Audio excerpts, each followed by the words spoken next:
To the U.S. this week marks 2 years since the Robb Elementary School massacre, where a gunman killed 19 children and 2 teachers in their classrooms in Uvalde, Texas.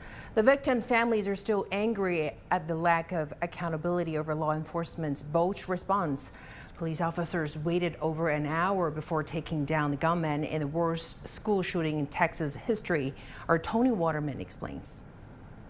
Go, run over there. It's been 2 years since a gunman walked through an unlocked door at the Robb Elementary School, gunshots echoing down the hallways. 731 days since these children survived what amounted to a battlefield.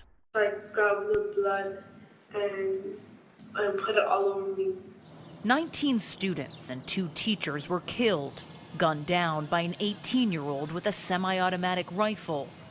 Days ahead of the anniversary, the victims' families say they reached a $2 million settlement with the city of Uvalde, and that they were suing dozens of Texas state police officers who were among the nearly 400 agents who immediately responded, but then waited an agonizing 77 minutes before confronting the gunman.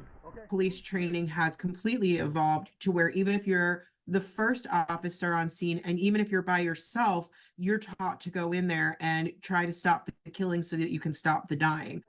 Earlier this year, the U.S. Justice Department released a scathing report of the incident, detailing what it called cascading failures of leadership, decision-making, tactics, policy, and training. The government, as well as families who lost children that day, say lives could have been saved if police acted faster.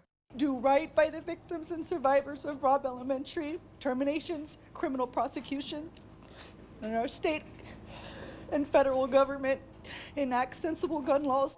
So far, much of that hasn't happened. In March, a private investigator hired by the city of Uvalde cleared local officers of wrongdoing, sparking outrage among parents of the victims.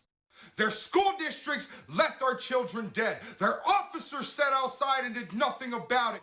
The families are now anxiously awaiting the outcome of a grand jury investigation, which could decide if any law enforcement officers are criminally charged.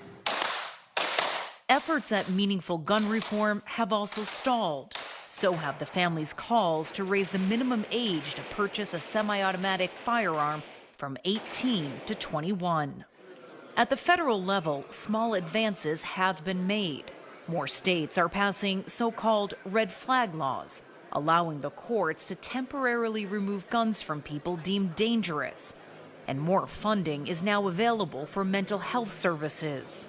Second Amendment is under siege. But it's unclear how long these measures will last. Speaking to thousands of gun enthusiasts last weekend, former President Donald Trump vowed to reverse gun safety measures enacted under the Biden administration.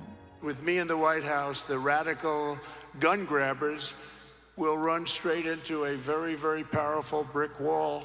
Their dreams of taking away your God-given rights will die when the polls close on November 5th, 2024. Regardless of who occupies the White House, All units responded, shots fired. gun violence and mass shootings in America aren't disappearing.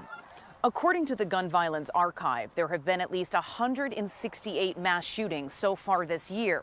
That's more than one every single day.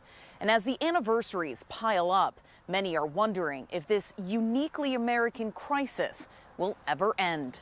Toni Waterman, CGTN, Austin, Texas.